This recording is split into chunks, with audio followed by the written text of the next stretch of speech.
Welcome to yet another episode of In Gear. This week we look at another posh Japanese, the Lexus IS250 F-sport. Then we go to Sepang for the Asia Classic Car Challenge. Right after that, we find out how we can pimp up your wheels with very little money. And finally, we oogle at some gorgeous classics at Asia Classica 2013.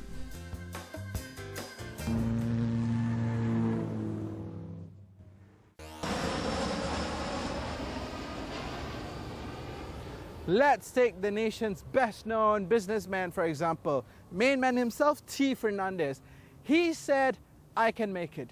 Everybody else said, you gotta be nuts. But, well, look at him right now. He turned his dream into reality. Who says that you can't make a budget airline works? Well, it just flew over my head. Who said that Toyota cannot make posh cars? Boom! It's here in the metal. This is the brand new Lexus IS250 F-sport. Now this car is supposed to be a posh Toyota. I'm not going to beat around the bush about it. Well, it's a posh Toyota, but look at the design. I think it's got a little bit more than just poshness in it. I think it's got performance. So let's go check it out.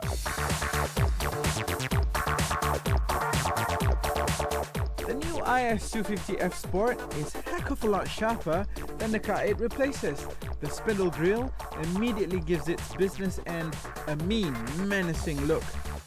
Overall, the car is bigger, with additions measuring up to 80mm in length, 70mm of wheelbase and 10mm in width.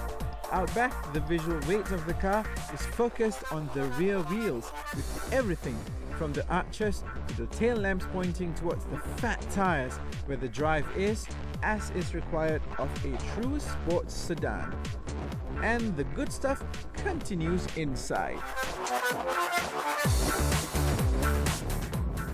Right, being on this highway at a comfortable cruising speed of 85 kilometers an hour would be the perfect time to talk about this gorgeous interior, and that is precisely the word that I would use to describe the interior in this brand new IS250 F-sport. It is simply modernly, chicly gorgeous. The lines are not overpowering, the layout is just beautiful, it's easy on the eyes, yet it's easy to reach everything.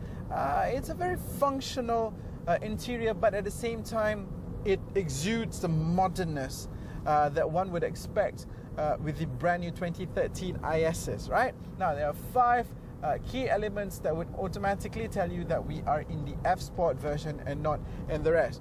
Number 1 is this dimpled leather and metal film treatment. Number 2, and this is the most obvious, is the F-sport badge. Number 3 is this spectacular body-hugging F-sport seats. Now, numbers 4 and 5 are just absolutely amazing. Number 4, we have the Mark Levinson premium surround 12 speaker system that just makes listening to your CDs just an absolute pleasure. And number 5, and this is only available on the F-sport model, check this out. Now, is that not good? Just gorgeous or what? I love doing it. It's just absolutely beautiful. I've never seen actually a meter cluster moving about. And yes, maybe if it's a 100% digital display, but nah, this one has got the entire bezel moving.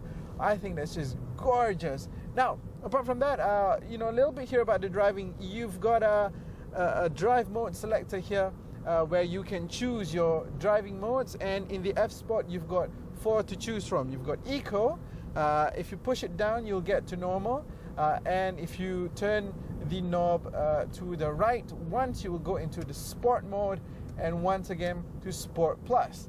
Now, when you get to Sport Plus, you will see the ring on the instrument cluster changing color, denoting that you are in fact and indeed in Sport Plus mode, and so much so that also when you are in Sport Plus and you rev, say you've got your foot down on the pedal, like so, it will actually tell you when to shift when the ring turns red. Gorge, absolutely gorgeous. Looks great, sounds great, but does it have go?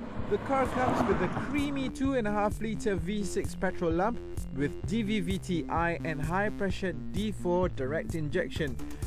Weight is kept low by using exotic materials like aluminium engine block and resin intake chamber, but all that only tallies up to 205 bhp of grunt and 252 Newton meters of torque. Even the Golf GTI, which costs over 100 grand less, has 12 more bhp. Come on, give us more power!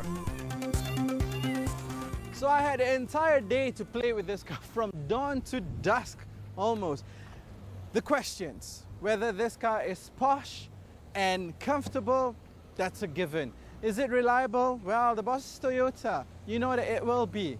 The bigger question is, does this car deliver performance and, more importantly, excitement? Well, now, for the same amount of money, you'll probably be able to get a German marque that will give you more oomph in the seat of your pants. I wish it had a little bit more pizzazz to it, but if looks could kill, I'm positively dead. Now, the biggest Achilles heel is the price tag. Lexus, if only, but by golly, it's a gorgeous car.